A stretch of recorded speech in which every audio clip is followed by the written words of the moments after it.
अस्सलाम वालेकुम। उम्मीद है आप सब खैरियत से होंगे। आज जो हम लोगों ने टॉपिक पढ़ना है बेसिकली चैप्टर नंबर 18 हमारा nervous regulation and circulation and the rapid control of arterial pressure, यानी ब्रेन यानी कि हमारा नर्वस सिस्टम किस तरह से हमारी सर्कुलेशन में हेल्प कर रहा है और उसको कंट्रोल कर रहा है, और आर्टीरियल प्रेशर पे इसका क्या रोल है। तो हमारा जो लोकल कंट्रोल है वो यानी कि अगर स्किन या अदर टिश्यूज़ में होता है तो वो तो लोकली कंट्रोल कर लिया जाता है, लेकिन अगर बात आती है रीडिस्ट्रीब्यूट करने की ब्लड फ्लो को, ठीक है, या आपकी हार्ट पंपिंग की बात आती है, तो वो आपका फिर जो है उसमें आपको नर्वस कंट्रोल देखना पड़ता है। और नर्वस कंट्रोल किस तरह से होता है, वो आपका ऑटोनोमिक नर्वस सिस्टम के थ्रू होता है। ठीक है, ऑटोनोमिक नर्वस सिस्टम क्या है, उसके हमारे पास 2 कंपोनेंट्स होती हैं। हमारे पास सिंपैथेटिक नर्वस सिस्टम होता है और हमारा पैरासिम्पैथेटिक नर्वस सिस्टम। ये दोनों ही आपके हार्ट फंक्शन को कंट्रोल करने में हेल्प करते हैं। अब हम देख लेते हैं कि क्या इनका इफेक्ट होता है। वो कह रहे हैं कि जब सिंपैथेटिक नर्वस स्टिमुलेट हो जाएगा तो आपकी वेजो कंस्ट्रिक्शन करवाएगा। Vaso means your vessels and constrictions mean कि वो एरिया जो है उनका कंस्ट्रिक्ट हो जाएगा, सरफेस एरिया कम हो चुका होगा, जिसकी वजह से अब उनके अंदर मौजूद जो ब्लड प्रेशर है आपकी वेजल्स के अंदर वो ज़्यादा हो जाएगा। ठीक है, और उस ब्लड प्रेशर के ज़्यादा होने की वजह से आपका हार्ट रेट ज़्यादा है और आपकी फोर्स ऑफ कंट्रैक्शन ज़्यादा हो चुकी है। वो कह रहे हैं कि क्या रूट्स, क्या रास्ते हैं, किन पाथवेज के ज़रिए से ये कैसे स्टिमुलेट होता है और किस तरह से आपके वेजो मोटर फाइबर्स जो हैं वो एक्टिवेट होते हैं।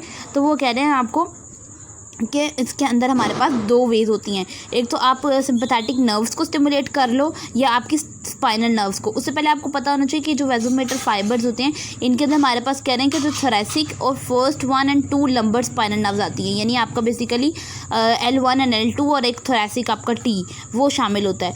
अब सिंपैथेटिक नर्व्स को जब स्टिमुलेट करते हैं तो वो आपकी वैस्कुलेचर मतलब आपकी वेजल्स को स्टिमुलेट करते हैं, और इस तरह स्पाइनल नर्व्स भी आपकी पेरिफेरल एरियाज़ की वेजल्स को स्टिमुलेट करता है।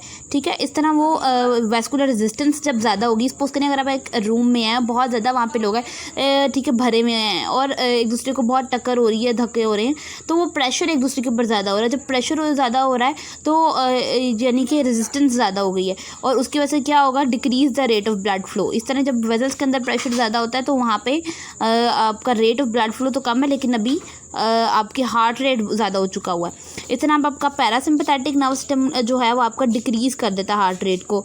मतलब ये क्या करता है, ये आपको जो ऑटोनॉमिक नर्वस सिस्टम है वो आपका इसको सिग्नल्स भेजता है। जब ये एक्टिवेट होता है तो आपकी कॉन्ट्रैक्टिलिटी यानी आपकी फोर्स ऑफ कंट्रैक्शन है अब कम हो चुकी है, जिसकी वजह से अब हार्ट मसल्स जो हैं वो पहले से स्लो रेट पे कॉन्ट्रैक्ट कर रहे हैं। कह रहे हैं जो आपका सिंपैथेटिक वेजो कंस्ट्रिक्टर सिस्टम है इसके अंदर सबसे इंपॉर्टेंट कंपोनेंट आपका बेसिकली वेजो मोटर सेंटर है। ये वेजो मोटर सेंटर्स क्या होते हैं, ये ब्रेन के अंदर होते हैं और ये वेजो कंस्ट्रक्शन करवाते हैं। इनकी पोजीशन आपको यहाँ पे लिखा हुआ है कि bilaterally there present and the substance of medulla पे और and the lower third of the पोन्स।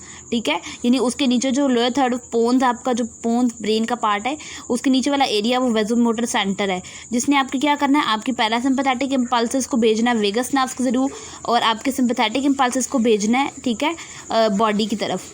और अब ये कह रहे हैं कि जो वेजो मोटर सेंटर है उसके 3 मेन एरियाज होते हैं।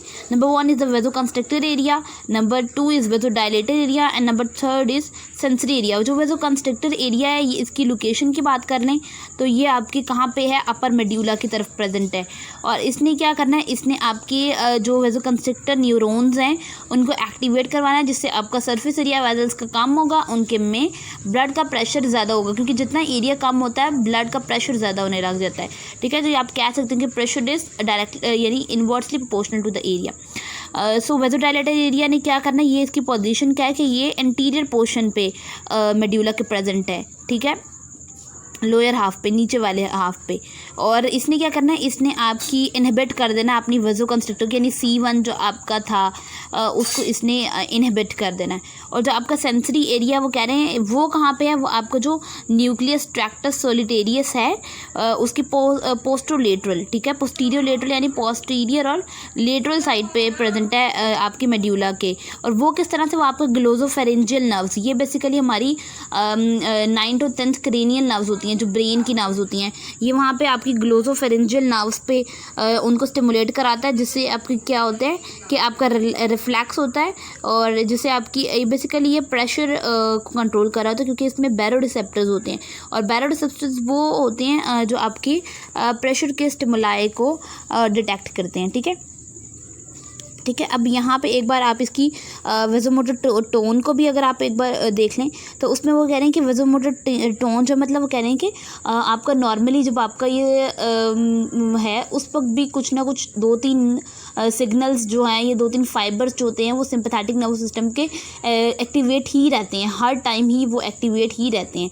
तो उसको हम कहते हैं वेसोमोटर टोन, यानी अगर तो सिग्नल्स ज़्यादा गए हैं तो फिर वो ज़्यादा कंस्ट्रक्ट हो जाएगा, ज़्यादा उसके फाइबर ज़्यादा एक्टिवेट होंगे। लेकिन नॉर्मल या रेस्टिंग स्टेज पे कुछ 2-3 उसके फाइबर्स एक्टिवेट ही रहते हैं, जिसको हम कहते हैं कि वेसोमोटर वो टोन है। ठीक है। यहाँ पे अगर आप इसकी डायग्राम में देख लें तो वेसो कंस्ट्रिक्टर आपको दिखाया हुआ है मेड्यूला के पोर्शन पे, और आपको वेसो डायलेटर भी शो किया हुआ है, और यहाँ पे आपको वेसोमोटर सेंटर भी है, जिससे आपके देख रहे हैं कि आपको यहाँ पे वेगस नर्व्स जो हैं ओरिजिनेट हो रही हैं, जो कि हार्ट की तरफ जा रही हैं। ठीक है। जो आपका वेसोमोटर सिस्टम है, इसके ऊपर इफेक्ट कौन है कर रहा है? हायर आपके नर्वस सिस्टम के सेंटर्स, जैसे कि जिनमें हमारे पास पोन्स हैं, मिजन सेफेलॉन, ठीक है, डायसेफेलॉन, ये चीज़ें आ जाती हैं। पर आपको पता है जो मेन हमारा नर्वस सिस्टम में है वो आपका हाइपोथैलेमस ही होता है। ठीक है, जिसने आपकी वेसो कंस्ट्रक्शन करानी है या डायलेशन करानी है। फिर आपके कुछ सेरिब्रल कॉर्टेक्स के कुछ पार्ट्स वो भी आ जाते हैं। यानी ये जो सिंपैथेटिक और पैरासिम्पैथेटिक नर्वस सिस्टम है, ये हार्मोन्स को रिलीज़ कराते हैं। हार्मोन्स हमारे पास जैसे नोरेपिनेफ्रीन है, ये हमारा न्यूरोट्रांसमीटर है जिसने आपका वेसो कंस्ट्रिक्शन करानी होती है। और दूसरी तरफ आपका हमारे पास ये एपिनेफ्रीन है। ये कह रहे हैं कि ये जो 2 हार्मोन्स हैं, इनको जब रिलीज़ कराया जाता है ये हमारे बॉडी पार्ट्स की तरफ जाते हैं, और जब वेसल्स के अंदर जाते हैं तो उनका सरफेस एरिया कम करा देते हैं, और इनके अंदर बेसिकली बीटा एडर्जेनिक इफेक्ट्स होते हैं।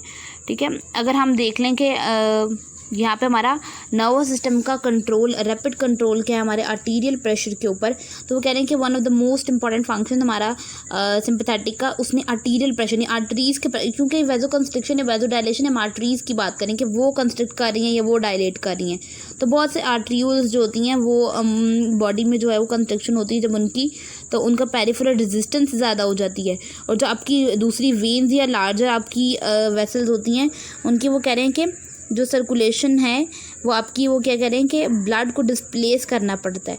ठीक है। यानी वो कह रहे हैं कि हार्ट को डायरेक्टली स्टिमुलेट कौन कर रहा होता है? ऑटोनॉमिक नर्वस सिस्टम, जिसकी वजह से आपकी कार्डिक पंपिंग ज़्यादा होती है। ठीक है। और increase heart rate as much as 3 times, यानी जितना नॉर्मल है उससे 3 टाइम्स ज़्यादा होगा अगर सिंपैथेटिक स्टिमुलेशन हुई। और अगर पैरासिम्पैथेटिक में करेंगे तो वो कह रहे हैं कि बहुत इतना होता है कि हार्ट बीट बहुत ही ज़्यादा कम हो जाती है। ठीक है। यानी ये सारा जो इंक्रीज है ये एक्सरसाइज के दौरान आपका 30 to 40% हैवी एक्सरसाइज के दौरान हो जाता है, जब आपके आर्टीरियल प्रेशर को एक अलार्म रिएक्शन जाता है कि भाई अब जो है वो इतना एक्सट्रीम फ्राइट हो गई है, अब प्रेशर जो है वो 200 मिलीग्राम जैसे हमारा होता है नॉर्मल, उससे 200 जो है वहाँ तक पहुँच जाता है। तो जिससे अलार्म जो है वो बजना शुरू होता है, मतलब समझो कि उसका सिग्नल्स जाने शुरू हो जाते हैं, जिससे अब पता लगता है कि भाई अब हमें डेंजर आया है, डेंजर ख़तरा है, अब हमें रिस्पॉन्स करना है। तो ये आपका आर्टीरियल प्रेशर का था कि हमने किस तरह से ऑटोनॉमिक नर्वस सिस्टम आपकी आर्टीरियल प्रेशर को रेगुलेट कर रहा होता है।